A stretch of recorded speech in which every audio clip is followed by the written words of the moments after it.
Di 2003, seorang ilmuwan, Martin Rees, menerbitkan sebuah buku berjudul Saat Terakhir Kita. Dalam karyanya itu dia sampai pada kesimpulan bahwa dalam waktu dekat orang akan menghadapi distopia total. Namun pada tahun 2019 di situs Forum Ekonomi Dunia muncul sebuah artikel di mana umat manusia diramalkan tidak hanya berumur panjang tapi juga bahagia hidupnya. Di video ini Anda akan mengetahui kepada siapa orang mau saja diperbudak. Kok bisa Elon Musk menipu kita? Dan skenario mana yang akan kita lihat segera? Surga di bumi atau distopia yang kejam?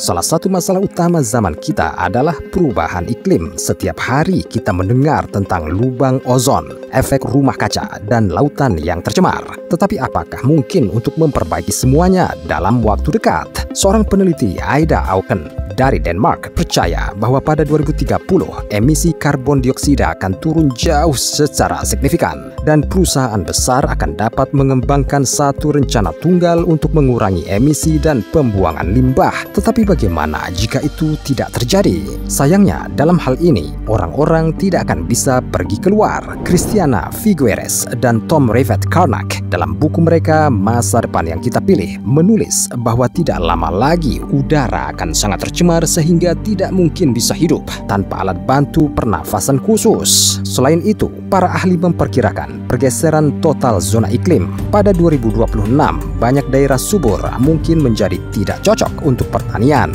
Orang-orang mungkin akan mencoba mengembangkan lahan baru, tetapi apa yang akan dilakukan umat manusia ketika bahkan daerah yang paling terpencil pun habis sama sekali? Meskipun banyak organisasi seperti misalnya C40 Cities dan Climate Alliance sekarang mencoba untuk memperbaiki situasi, statistiknya tetap minta ampun. Setiap tahun dunia semakin hangat sekitar 0,18 per 100 derajat Celcius. Akankah kita punya waktu untuk menghentikan proses ini? Mungkin teknologi terbaru akan membantu kita atau hanya mempersulit hidup kita. Seorang profesor di Universitas Oxford, Mark Graham, yakin bahwa masa depan terletak pada ekonomi kontrak singkat. Masyarakat hampir seluruhnya akan meninggalkan karyawan penuh waktu dan tempat kerja tetap, dan sebaliknya, perusahaan akan semakin menarik kontraktor independen. Teknologi baru akan membantu mencapai hipertransparansi dan keamanan komunitas internet. Tapi selalu ada sisi lain dari koin.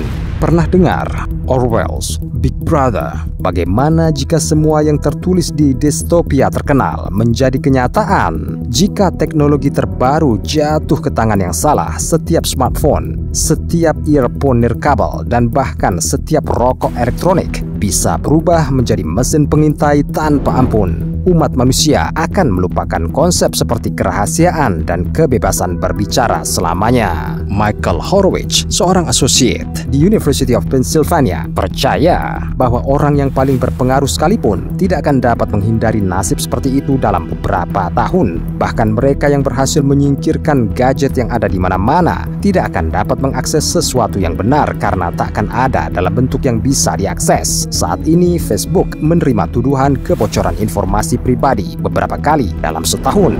Miklos Zoltan, pendiri salah satu perusahaan privasi data terbesar, melaporkan bahwa selama skandal terbaru Facebook telah membocorkan data pribadi lebih dari 1,5 juta pengguna. Dan mungkin orang bahkan tidak perlu diperbudak karena mereka mungkin secara sukarela menyerahkan diri mereka ke dalam perbudakan dengan imbalan beberapa menit hiburan. How long have you been a slave? I'm not a slave. I'm a volunteer. Tetapi jika semuanya begitu buruk di bumi, bukankah umat manusia akan lebih mudah mengubah pemandangannya? Akankah kolonisasi luar angkasa membantu kita? Takeshi Hakamada, pendiri perusahaan iSpace, yakin bahwa orang akan segera menambang sumber daya ruang pertama mereka, air dari bulan. Dan meskipun air ini tidak dapat diminum, pasti akan membantu beberapa lahan pertanian di daerah gersang. Selain itu, terobosan semacam itu akan menandai dimulainya era baru dalam kosmologi. Maka para ilmuwan akan mempertimbangkan alam semesta tidak hanya sebagai objek penelitian ilmiah, tetapi juga sebagai sumber berbagai fosil. Sekali lagi, penganut distopia punya pendapatnya sendiri tentang masalah ini. Ya, mungkin kita akan berhasil mendapatkan berbagai sumber daya dari luar angkasa, tetapi apakah itu akan didistribusikan secara merata di antara penduduk bumi? Banyak ahli teori cenderung berpikir bahwa dalam beberapa tahun, semua orang paling berpengaruh dan kaya di bumi akan berkumpul dan terbang ke luar angkasa, meninggalkan penduduk lainnya mati karena krisis ekologi. Tentu saja di sini tidak mungkin untuk tidak menyebutkan pengusaha lain yang mengoceh tentang penjajahan luar angkasa. Tapi anehnya, sejauh ini yang benar-benar berhasil dijajah Elon Musk hanyalah beberapa wilayah di Texas. Si jenius di zaman kita ini memutuskan untuk mengambil tanah salah satu negara bagian Amerika karena perkembangannya menurutnya tidak ada orang di sekitar. Musk tampaknya menganggap ribuan populasi tanah itu sebagai kesalahan statistik. Tampaknya dalam kasus ini baik utopis maupun distopia berpikir lebih tinggi tentang kemanusiaan. Tapi bagaimana jika tidak ada yang terbang ke luar angkasa? Pertikaian abadi para politisi adalah ekspansi nyata bagi para ahli pesimistis. Lihat saja artikel baru-baru ini oleh Mark Linus, seorang jurnalis Inggris yang populer. Dia menyatakan bahwa akan segera terlambat memperbaiki apapun dan orang-orang akan menghadapi bencana nuklir. Tetapi peneliti yang lebih ceria cenderung percaya bahwa meskipun terjadi mimpi buruk total, persentase tertentu orang masih dapat selamat dari bencana nuklir. Staf Forum Ekonomi Dunia bahkan berbicara tentang peluang potensial bagi pemerintah di seluruh dunia untuk mencapai kesepakatan dan sepenuhnya menyingkirkan senjata nuklir. Skenario seperti itu terdengar lebih seperti ejekan sekarang. Namun nyatanya ancaman bencana nuklir sangat dibesar-besarkan oleh media massa. Saat ini konflik bersenjata dan bahkan perang skala penuh sedang berlangsung di banyak negara di dunia.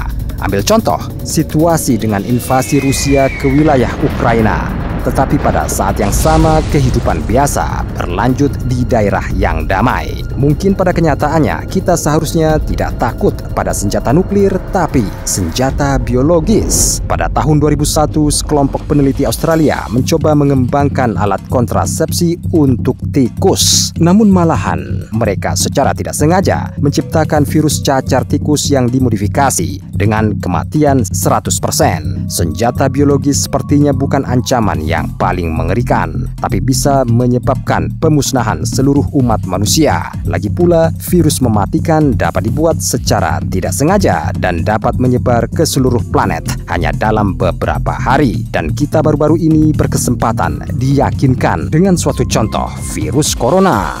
Mungkin dalam beberapa tahun kita akan melihat simbiosis paradoks utopia dan antipodanya, atau orang-orang itu sendiri akan menghentikan keberadaannya untuk membersihkan bumi dari dampak destruktifnya. Persis seperti yang sekarang diminta oleh para pendukung gerakan kepunahan manusia sukarela. Mereka menyarankan manusia berhenti bereproduksi secara sukarela. Apakah Anda ingin bergabung dengan organisasi ini? Menurut Anda, apa yang akan terjadi pada kita di 2026?